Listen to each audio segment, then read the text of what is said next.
ನಮಸ್ಕಾರ ದೇವ್ರು, ಎಲ್ರು ಹೇಗಿದ್ದೀರಾ? ಇವತ್ತು ಬೆಳಗ್ಗೆ 7:15 ಎದ್ದು ತಿಂಡಿ ಹಾಕೊಟ್ರು, ತಿಂಡಿ ತಿಂದೆ. ಹಂಗೆ ಇತ್ಲ ಕಡೆ ಟ್ಯಾಕ್ಟ್ರಿ ಹತ್ರ ಹೋದೆ. ಹಂಗೆ ನಮ್ ಸಣ್ಣ ಟ್ಯಾಕ್ಟ್ರಿಗೆ ಟ್ರೈಲರ್ ಜೋಡಿಸ್ಕೊಂಡು ತೋಟದ ಕಡೆ ಹೊರಟೆ. ಇವತ್ತು ಉಕ್ಕುಡ ಗಾತ್ರೆಯಿಂದ ತೆಂಗಿನಕಾಯಿ ಕೆಡವಕ್ಕೆ ನಮ್ ತೋಟಕ್ಕೆ ಬಂದಿದ್ರು. ಸೀದಾ ಟ್ಯಾಕ್ಟ್ರಿ ತಗೊಂಡು ಹಳೆ ತೋಟಕ್ಕೆ ಬಂದೆ.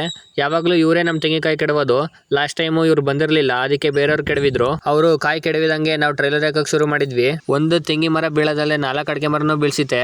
ಇದನ್ನ ನೋಡಿ ಬಹಳ ಬೇಜಾರಾಗ್ಬಿಡ್ತು ಗುರು. ನನಗೆ ನಸೀಬ್ ಇಲ್ದೇ ಇರೋ ದಿನಾನೇ ಇಲ್ಲ. ಬೆಳಗ್ಗೆನೆ ಟ್ಯಾಕ್ಟರ್ ಸಿಗಕ್ಕೆ ಬಿಡ್ತು. ಹೆಂಗೋ ಟ್ಯಾಕ್ಟ್ರಿನ ತೆಗೆದು ಮನೆ ಕಡೆ ಹೋದೆ. ಕಾಯೆಲ್ಲ ಅನ್ಲೋಡ್ ಮಾಡಿ ನಮ್ ಸಣ್ಣ ಟ್ಯಾಕ್ಟ್ರಿನ ತೆಗೆದು ದೊಡ್ಡ ಟ್ಯಾಕ್ಟ್ರಿಗೆ ಸಣ್ಣ ಟ್ರೈಲರ್ ಹಾಕೊಂಡು ಜೋಡಿಸಿದೆ. ನಮ್ ದೊಡ್ಡ ಟ್ಯಾಕ್ಟ್ರಿ ತಗೊಂಡು ತೆಂಗಿನ ತೋಟಕ್ಕೆ ಹೋದೆ. ನಾನ್ ನಮ್ಮ ಅಣ್ಣ ಟ್ರೈಲರ್ಗೆ ಲೋಡ್ ಮಾಡಿದ್ವಿ. ನಮ್ ಬಾಟ್ಲೆ ನೀರ್ ಖಾಲಿ ಆಗ್ಬಿಟ್ಟಿತ್ತು. ನನಗಂತೂ ಫುಲ್ ಬಯಸ್ಬಿಟ್ಟಿತ್ತು.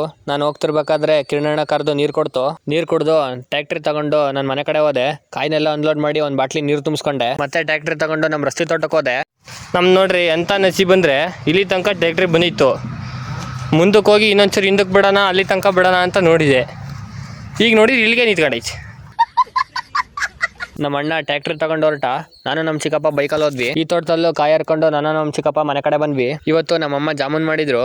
ಇವತ್ತು ಕೂಡ ನಾನೇ ತಿಂದಿಲ್ಲ, ಬರೀ ಟೇಸ್ಟ್ ನೋಡಿದೆ.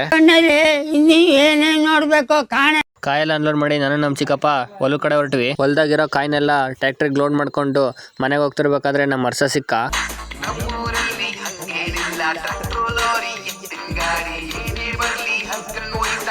ಬರ್ತಾ ನಮ್ಮ ಹೇಮಂತ ಕಾಲೇಜಿಂದ ಬರ್ತಾ ಇರೋದು ನೋಡಿದೆ. ಲಾಸ್ಟ್ ಒಂದು ತೋಟದಲ್ಲಿ ಕಾಯಿ ಹರ್ಕೊಂಡು ಬರೋದಿತ್ತು. ನಮ್ಮ ಸೊಸೆಗೊಂದು ಬಾಯಿ ಹೇಳಿ ನಾನು ಊರ್ ಬಟ್ಟೆ ತೋಟಕ್ಕೆ ಹೋದೆ.